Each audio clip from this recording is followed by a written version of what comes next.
रामकृष्ण हरी. अलीकडे पाश्चात्य संस्कृतीचं अनुकरण करणारी हिंदू मंडळी काही कमी नाही. अनेक पाश्चात्य संस्कृतीचं आपण अनुकरण करत आहोत.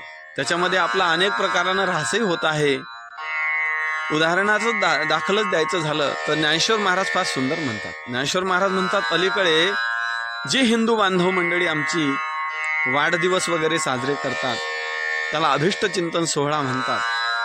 वाढदिवस साजरा करण्यामध्ये आणि अभिष्ट चिंतन सोहळा साजरा करण्यामध्ये फरक आहे. वाढदिवसामध्ये त्या जे दीपक असतात ते विझवले जातात पाश्चात्य संस्कृतीनुसार, आणि अभिष्ट चिंतन सोहळ्यामध्ये थोरा मोठ्यांचा आशीर्वाद प्राप्त करून घेण्यासाठी त्यांचं दर्शन घेतलं जाते, त्यांचे अनुभव ऐकले जातात, त्यांचे अनुभव आत्मसात केले जातात.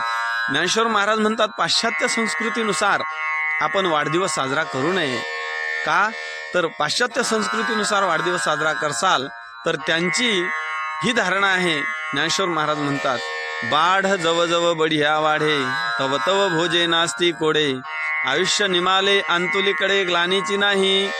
बाढ म्हणजे लहान मुलगा वाढत राहतो, त्याचं आयुष्य जसा जसा तो वाढतो, त्याचं आयुष्य 10 वर्ष झालं आणि तो जर 100 वर्ष जगत असेल तर तो मात्र आता 90च वर्ष जगणार आहे पुढे, कारण आयुष्य कमी झालं. ज्ञानेश्वर महाराज म्हणतात, आयुष्य निमाले अंतुलीकडे ग्लानीची नाही, बाढ जवळजवळ बढिया वाढे. हळूहळू बाळ वाढायला लागतं, त्याचं आयुष्य तसं तसं कमी होत जातं.